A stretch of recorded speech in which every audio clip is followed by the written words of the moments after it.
What if I told you that a single item could take the worst Pokemon in the format and turn it into an unstoppable monster that defines an entire generation of competitive play? That's exactly what happened when Game Freak introduced certain held items into VGC, and today we're counting down the top 10 items that absolutely shattered the competitive scene forever.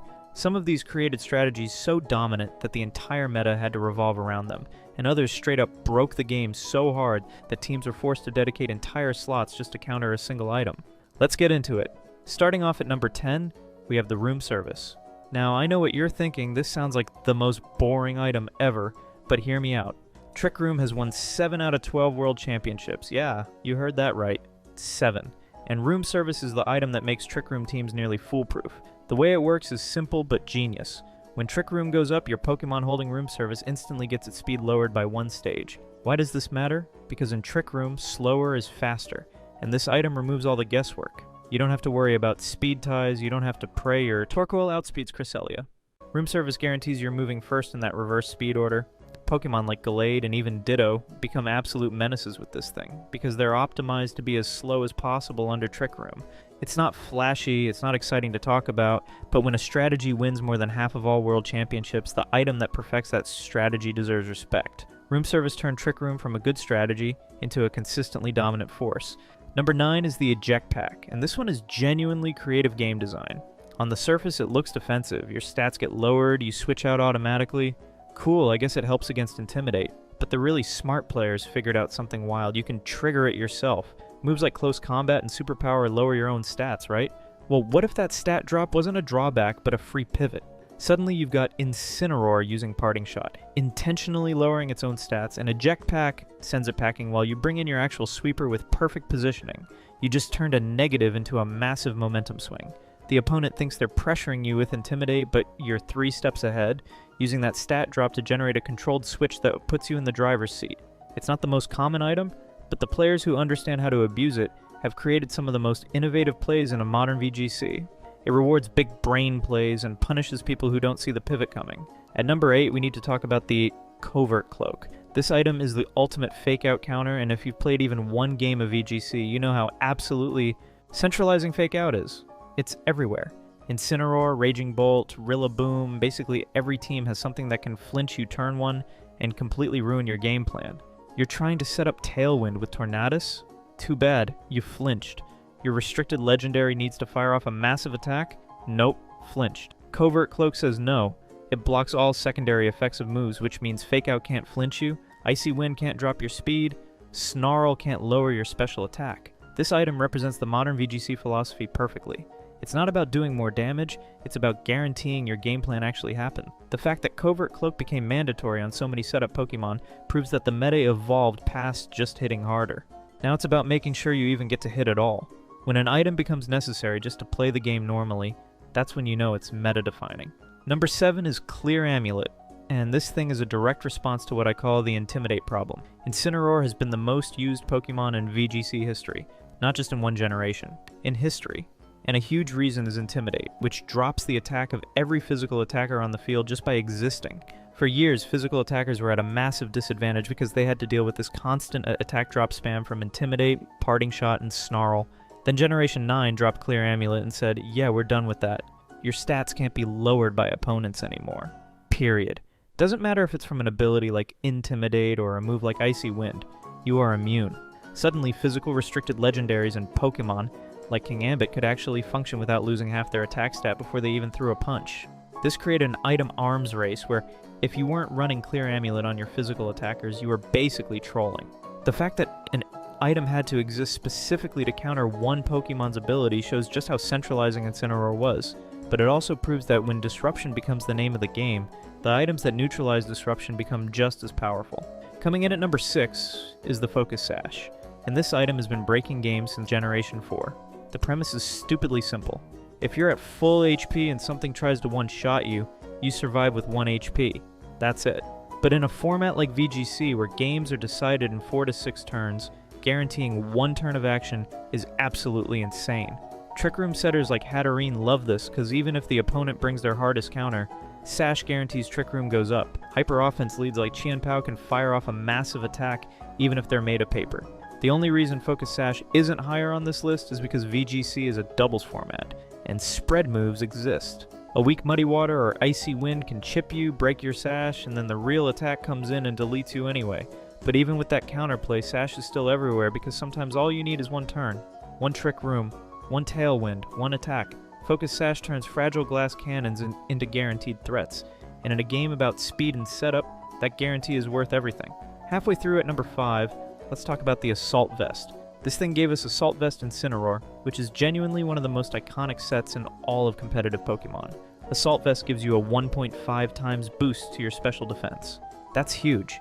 The trade-off is you can only use attacking moves, no protect, no status moves, nothing. But here's the thing, in VGC if you're bulky enough, you don't need protect, you just tank the hit. Assault Vest turned physically bulky Pokemon into true mixed walls. Incineroar went from a decent Intimidate bot to an unkillable pivot that could switch into special attackers all day while still dishing out damage with Flare Blitz and using utility attacks like Snarl to lower the opponent's special attack even further. It's not just Incineroar though. Archaludon on Rain teams, Assault Vest Rillaboom, even Assault Vest Miraidon became viable because this item lets you survive hits you have no business surviving while still contributing offensively. The risk of giving up Protect is real, but when you're that bulky, the opponent has to make the hard reads, not you. Assault Vest created an entire archetype of pivot tanks that define the slower, more positional playstyle of modern VGC. At number 4, we have to talk about weakness policy during the Dynamax era, and oh man, this was legitimately stupid. Weakness policy gives you a +2 boost to both attack and special attack when you get hit by a super effective move. Before Dynamax, this was risky.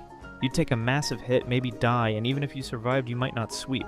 But then Generation 8 introduced Dynamax, which doubled your HP. Suddenly you could take that super effective hit, survive because you're a 300 HP monster, get the +2 boost, and then you're a maxed out Pokemon with +2 in both offenses using max moves that set up weather, terrain, and screens. It was over. Pokemon like Tyranitar and Lapras became instant win conditions. You Dynamax them, the opponent has to choose between hitting you with a weak neutral move or triggering your weakness policy, and either way, you're sweeping. The best part? The mind games. Even if you weren't holding weakness policy, the opponent had to play around it anyway, so they'd throw weak attacks at you, which meant you survived longer even without the item. This created a situation where weakness policy dictated the opponent's entire strategy, whether you had it or not. When an item warps decision-making that hard, it's broken beyond belief. Thankfully Dynamax is gone now, but weakness policy during that era was the single most format-defining item in Generation 8. Number 3 is the Life Orb, and specifically the absolutely disgusting interaction between Life Orb and the ability Sheer Force. Life Orb gives you 1.3 times damage on all your attacks. That's insane. The drawback is you take 10% recoil every time you attack, so you're on a timer. But here's where it gets stupid. Sheer Force removes the secondary effects of moves in exchange for more power. Turns out the recoil from Life Orb is coded as a secondary effect. So when you use a move like Earth Power on Landorus Incarnate, Sheer Force removes the secondary effect, which means it also removes the Life Orb recoil. You get a free 1.3 times damage boost with 0 drawback. This is genuinely one of the most broken interactions in competitive Pokemon history. Landorus Incarnate went from solid to absolutely oppressive because it could spam Earth Power with Life Orb power and never lose HP. Any Sheer Force user with good coverage became an instant threat. Life Orb on its own is already a top tier item because it gives you power without locking you into one move like the choice items do, but the Sheer Force combo pushed it into broken territory. Even without Sheer Force, Life Orb is the go-to item for mixed attackers and Pokemon that need flexibility. The fact that it outclasses Expert Belt entirely shows just how much that 1.3 times boost matters. Life Orb is power, plain and simple. At number 2, we have the holy trinity of choice items. Choice Band, Choice Specs, and Choice Scarf. These 3 items have defined offensive play in VGC since they were introduced, and the reason is simple. They give you 1.5 times your attack, special attack, or speed. That is a full stage boost worth of power or speed with no setup required.